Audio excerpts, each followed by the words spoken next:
body, the World Learning, the organization, it actually holds a so-called end of the program summit for 5 or 6 days, and gathers all of the UGraders that are present in the US for this semester, and holds different seminars, different workshops, and like capacity building, classes, and also allows you to network with other UGraders, meet them, and just explore the city. Um, so yeah, that was cool. On the left, I'm with other UGraders. I mean, as a UGrader, when you are placed at university, this is, I mean, probably you will get to see other UGraders as well. You will not be the only UGrader at this university. And I had like four other UGraders with me from Montenegro, Chernogorия, like Morocco, and like Haiti, and also from Pakistan. And and very cool stuff was the field trips. I mean, you might know that there are a lot of student clubs, like, branches of like student chapters, maybe branches of different international organizations, professional organizations. And I became part of one of the like professional organizations, and they had this field trip for students. I signed up. It only costed me like $10 to become a member of the society, and that's it. I went to field trip for free, and got to see how people actually do their job in petroleum engineering in the US. Uh, I really like this experience, and I still remember what I saw, what I was told, how they do things, and how they do their job. That was very cool, very unique experience. So like some of the things that came with me came back with me, like in me, and that how UGRAD changed me was that I became more independent, living alone. You just you have to find your way and do everything on your own, and thus you become independent. Also, seeing people from around the world, traveling and talking to the local people and just chatting with them, you just open yourself up to other perspectives, to other ideas, which actually eventually makes you open-minded, and you start thinking more critically, and start looking on things more objectively, I would say.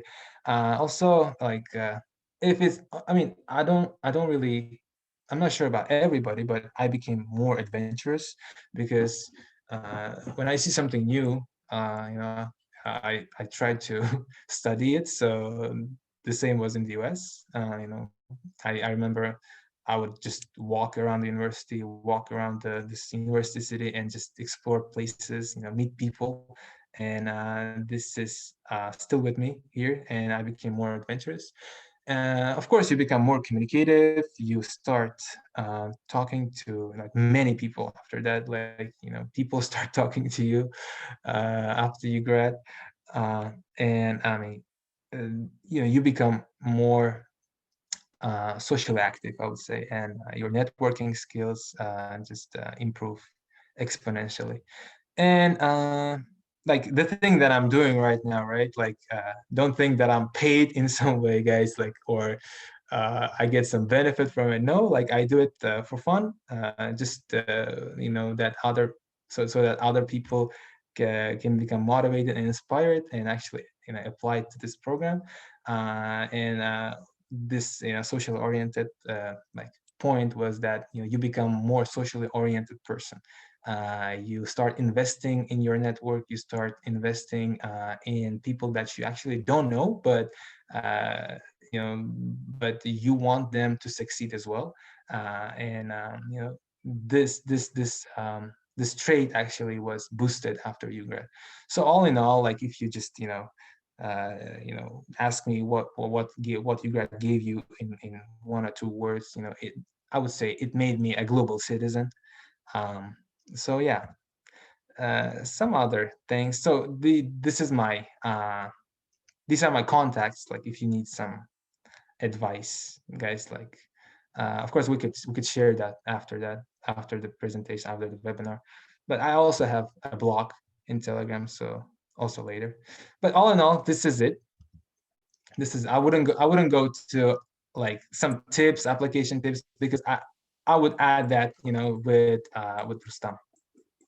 Wow, Omonaka, it's like I'm amazed by your energy. Like you've been so energetic Thanks, thank you. during your time at the university.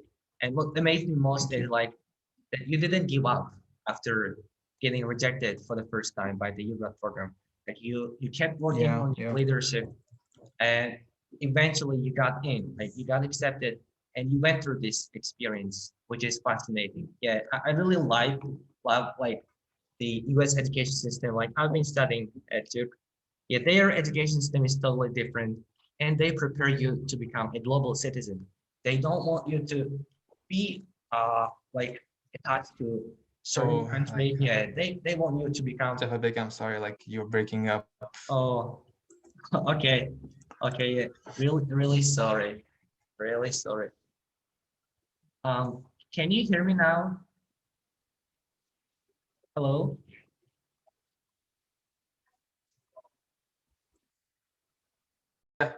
Sorry, I changed my device. All right, yeah. So what I was saying, like, yeah, we are amazed by your experience, and thank you for finding time to come today. Yeah, we really value your effort and time. Yeah.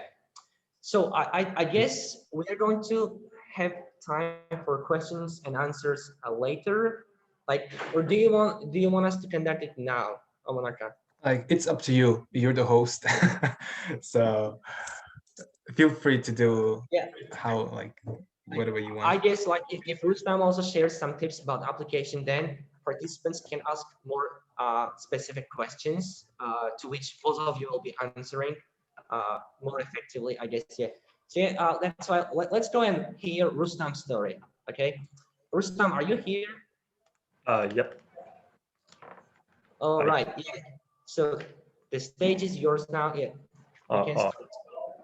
Uh, can you share the screen? yeah. Can you see it? All right. Yeah, we can see it now. Yeah, cool. Yep. Hello everyone. My name is Rustam. I am a student at Alta, and I'm from Samarkand. And I just want to share you with my story and experience of becoming a UGRAD finalist. Before I start, I just have to say I was very impressed by the presentation of Omon. And the interesting fact would be that I was following Omon's blog before and throughout my application to UGRAD program. I'm very thankful for his hints and all the posts that he's been posting. All right, let me just go through all the important details. What is UGRAD itself? So the UGRAD is a scholarship that provides the future leaders, future undergraduate leaders who and provides them a one semester non-degree academic study at US institution. And what it offers. So the first and important thing would be that it's fully funded. It covers all the expenses and fees related to your studies at American institution. It can be a university or a college. And also it's a good chance for you to have a traveling to travel around the US and see different cool places. And third one is the high quality of education. Even though it places you to the public universities of US, but but they are all the top tier public universities. And the next one is networking. It's a coolest thing, I would say. So you will meet the different people from all around the world who have very cool potential, and you can even meet up your your future business partner or future president of some countries like Vietnam or Myanmar. The last one is the exposure to US society, culture. And this is about just destroying all the stereotypes that you had regarding some US traditions, some different races, nationalities. And it's also a good chance for you to become more tolerant to particular things and to become open-minded. I would say that these are very important offers that UGRAD gives us. And then here are the map of hosts. So you can see here, and the status that accept the UGRAD students. So the one in grade, that these are states that never ever been providing the opportunity for global UGRAD participants. But this in dark blue are the states where most of the UGRADers have been to. And let's talk about application process. I would say the application process is not that complex. It's pretty easy. From my experience, I submitted my my application just in the last day of the submission was the 31st of December. And let's go through the important details that you have to fill in your application. First one is about you. It's a quick overview of yourself. Who is you? What's the name, etc. Your academic institution, your GPA, and the English proficiency. So I would say that this is not that important and mandatory part, because as far as I know, there are a lot of finalists who became the finalists without having some certificates, some scores from different English exams. And the next one is your interests, hobbies.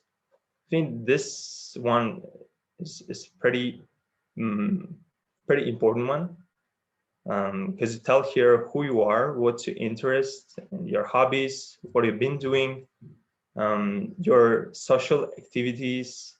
Like in my case, I was Red Cross and Red Crescent volunteer, and I'm still volunteering here, and I try to tell them all the experiences, all the things that I've been doing there. Yeah. Describing a commitment to your community. So it's also related to your volunteering experience, your extracurricular activities, like organizations you created or the groups you created. It can also be your the English volunteering, some teachings that you've been doing at your university or school. And the last two are your essays and recommendation letters. I would say that these are also like very important things that decide your whether you become a finalist or not. Like and the essay is more about your leadership position in your community, and your ambitions, or why you need this program, and why they should select you as a global UGRAD finalist. Let's move on. And what is next? So next is the second round. It's an interviewing round, I would say. And semi-finalists are announced and called to take an interview. As I know, when I was told that about 30 students were called out of 300 or more, just for the statistics. And you're going to have like 15 to 20 minutes interview with cultural affairs officer and one UGRAD alumni. And it's very, let's say, friendly interview. It's not that, strict or serious interview. They start talking about your application mostly, and just want to know if you were honest enough and the things that you wrote was honest and fair. And yeah, the last one, yeah, as I told you, the application related questions and motivation. Yeah, they just want to know what is your motivation to go to US, and why do you need to go to US? You just need to have your main purpose why you need to go to US, just not for the sake of traveling or anything else. Just tell your like ambition from it. And tips and advices. Uh, just be yourself and just don't try to imitate someone or act as someone, and don't use any plagiarism. Just tell about yourself, or what you've been doing so far, your challenges in life, and tell some interesting stories about yourself. And do not lie in your application, and that's easy for them to know in the interviewing process, to know if you lied, if you were honest or dishonest. And find an issue to grow. Just find a major that you want to pursue in the United States, and why do you want to study that academic course in United States. And the next one is be socially responsible. I would say this is the important part, because they just want to select those people who are leaders in their community, and who just really aware and just care about their community that they live. And the last but not least is just do what you like and have fun, and write about it in your essays. Thank you for Jafar Bek for inviting me. I hope this webinar was very interesting for you guys, and hope to see you as a finalist in the future. Thank you. Yeah, thank you so much, Rustam, for a great insight into the application process of UGRAD. Back to agenda. All right, now time for Q&A, questions and answers. Feel free to ask any questions. You can ask questions by writing them in the chat, or you can just turn on your microphone and speak. So you can ask questions about the application process, motivation letters, recommendation letters, or some community work that you're wondering to do. Yeah. The first question we have, I think, is about motivation letters. I saw that in the chat. Yeah. Could you share to us tips for writing motivation letters? Asked by Sulaiman Eshmuradov. Yeah. Rustam, would you share some of the tips? I mean, you have a fresh mind for that right now. I mean, it's more than 1 year for me. As far as I know, there are like 2 letters, and the first one is about your leadership position in your community.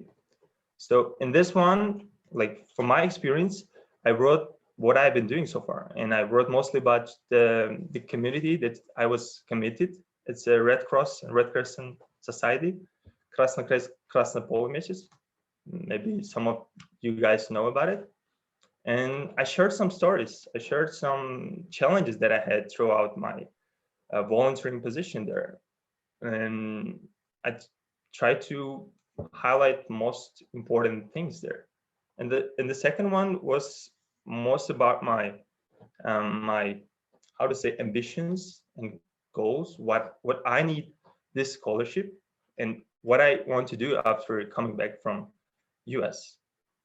So I just shared some stories about my some tech experience, and I just talked more about my AI interests, and just want to develop this sector and like industry here in Uzbekistan after coming back from US.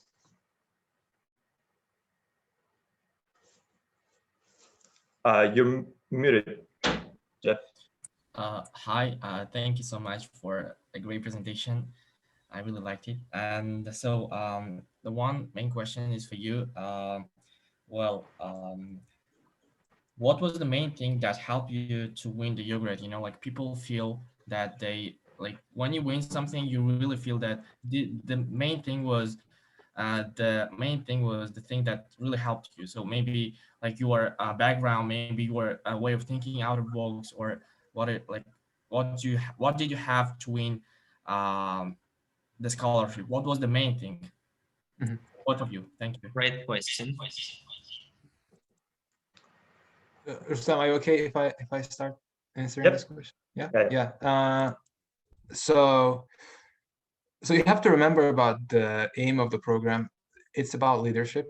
If you read through the requirements and every file that they provide you, I mean, in any information that you have about UGRAD, the leadership is mentioned several times, and I think it was our leadership potential that we were able to demonstrate in our letters and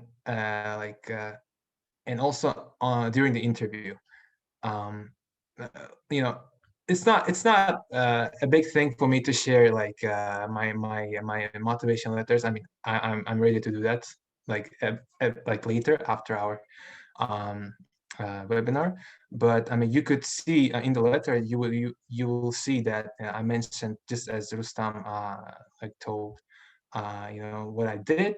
Like basically, that was Petra English Club that I mentioned in my presentation. Also, I mentioned volunteering at Erasmus and the Asian Science Camp. So those were the main three paragraphs that I wrote in the first letter. And the second letter was about a specific event that I hosted once at university, and I just gave lots of details about it, like what I learned, some personal experience, what I gave to people, and what was the impact factor, basically. And this was the first step. As Rustam told, there are two steps, right? The second was the interview. During the interview, I tried to relax. Actually, I didn't manage to, but I tried to. Still was like very much nervous, but I tried to be positive about it. And when I saw three people sitting and asking me, actually, I told the truth. Yeah, like what I wrote in the letter, what I do, what are my hobbies, like what I can, show to American people from our culture, like what I am able to do. Actually, I told them the same thing that I told you today. I sing, and I actually sang a song during the interview, which was quite different experience. But I think those all the things all together, they were the main factors. I mean, there isn't one factor actually. It's all combined. Rustam? Yeah, I would just add some little detail to what Omon told. I don't think that there's like one secret, one key to win this scholarship. Everybody has his own key. Like everybody can come up with something else and win the scholarship.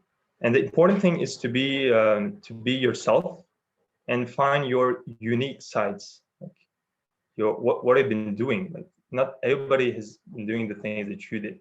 Just you need to find yourself. This is it.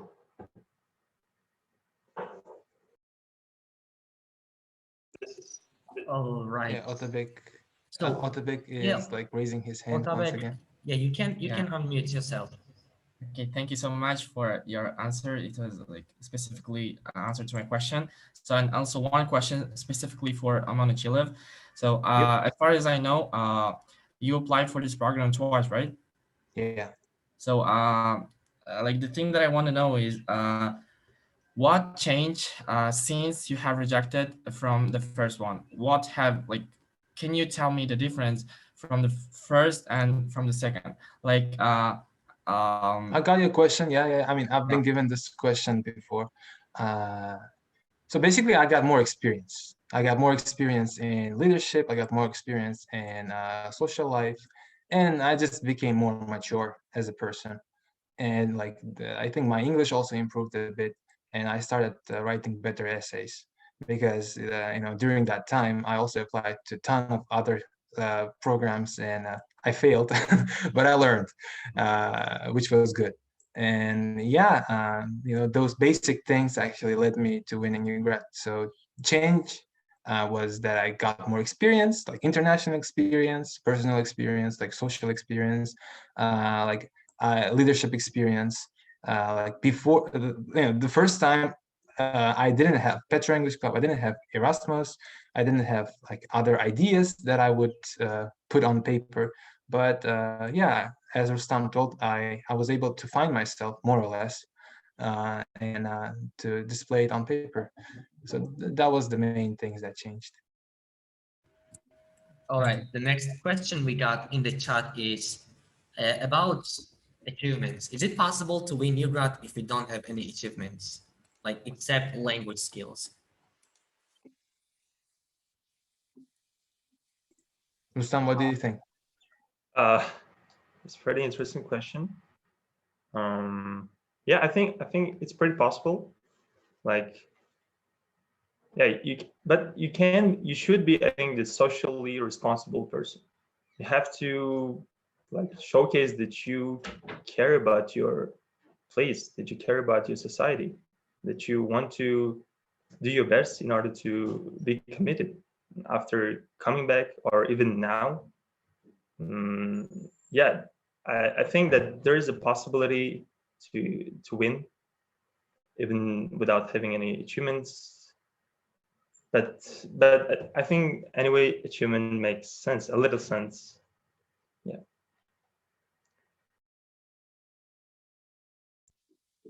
Oh yeah. I'd like to also mention that your ambition is also important. Yeah, if you don't have achievements, you can show that by your ambition, like what you're striving for. And the next question is about recommendation letters. Um, so, okay, yeah, can you talk about how you got recommendation letters from the right people? Let me start and Omon will continue. Okay, the first thing is that I found the teachers that I was very good with. Like I had like very friendly like relationship with them, and asked them to write me a recommendation letter. So they were like very fine with it. They were even happy to do it. So I asked them. They wrote in, some of them wrote in Russian. One of them was in, one of the recommendation letter was in English. So that's not a problem. You can just go and just translate the letter and get a sign from your teacher. Like the first one I got from my high school teacher, and the second one I got from my dean at university. Yeah.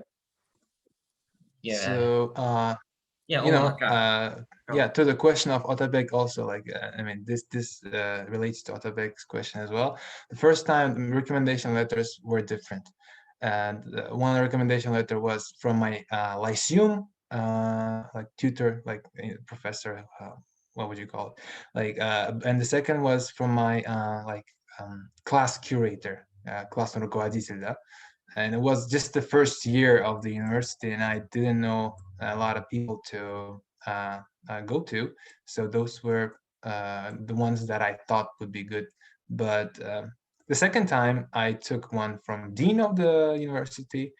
I just came to him and said like, oh, hey, dude, I'm applying to this program, and it will make you like, it's a great program, and if I win, not only I will benefit, but you as well, and things like that, and he's like, yeah, just try to draft a letter and just bring it to me, and we'll see what we can do. And I did. I mean, he just signed, and there was the stamp, and that's it. And the second one, um, and the second letter was from one of the professors at my university, which I knew like from the first year actually, like and we like did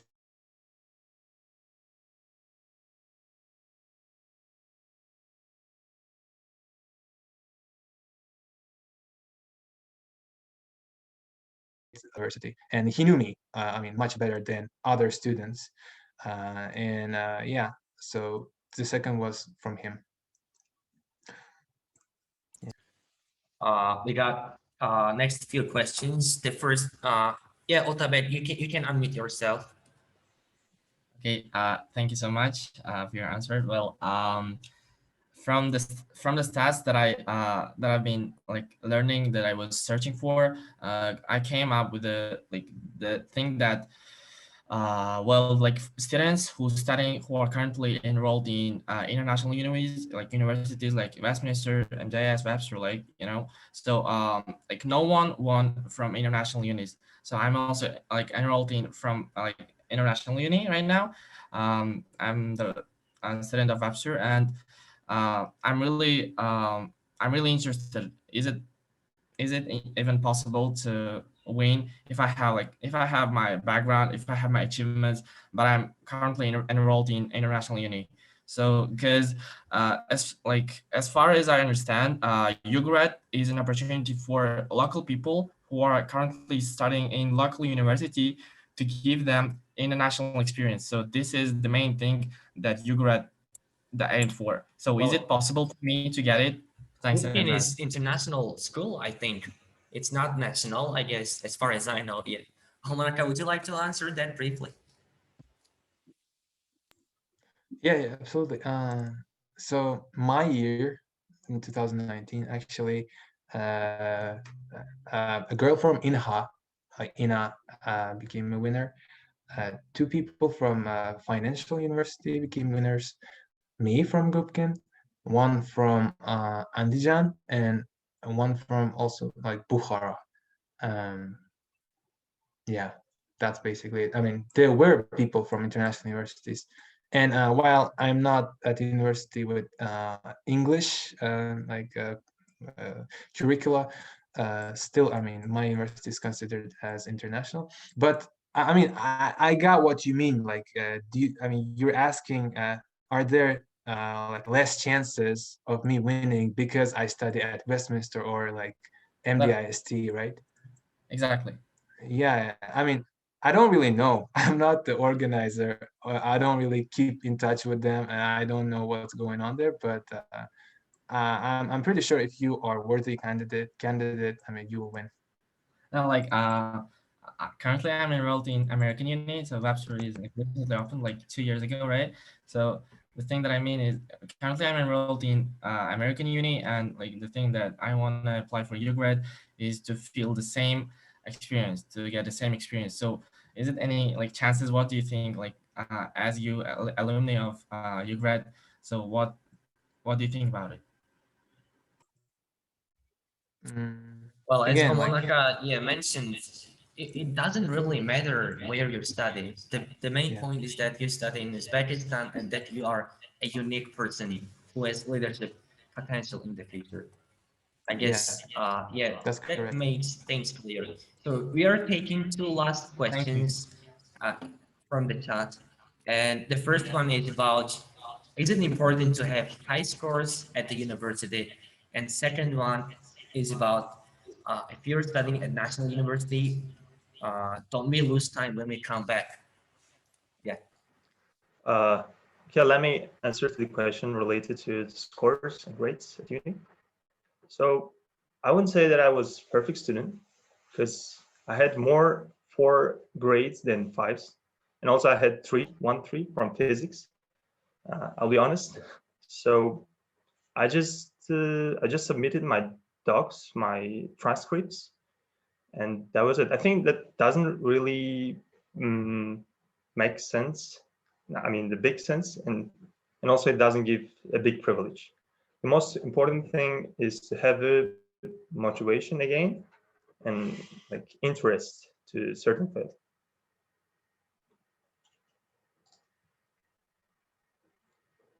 Yep.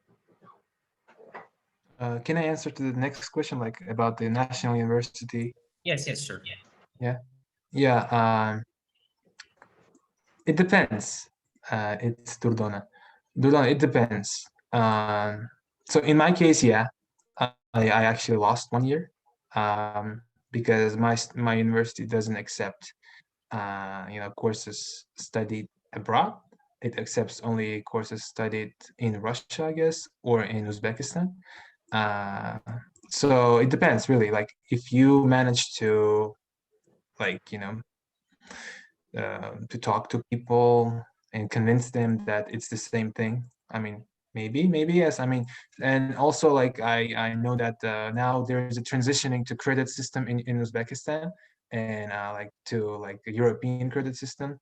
Maybe I mean, it will be even easier.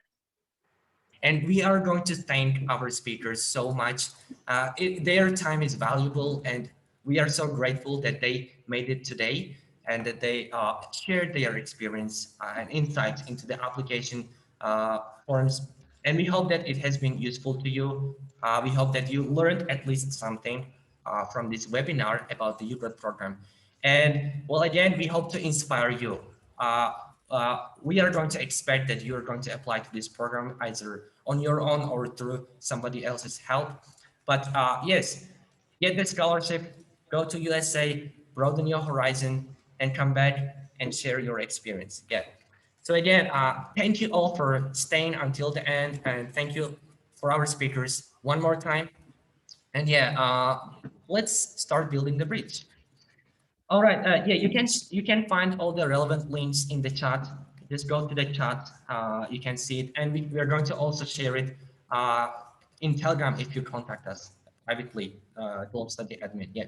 Thank you all. This is the end of our webinar, and we hope to see you in our upcoming events. We're going to host lots of other events about other scholarship programs in the future. Great, thanks, Zahabe. Thanks, Rustam. That was Yeah. very nice meeting you both. And you. thanks for the audience. Thanks for staying with us till the end. And hope this was useful. And I hope you achieve your goals. Goodbye. Thank you, guys. Cheers. Yes. Bye-bye. See you. Just ask questions if you have them. Privately by privately messaging us in Telegram.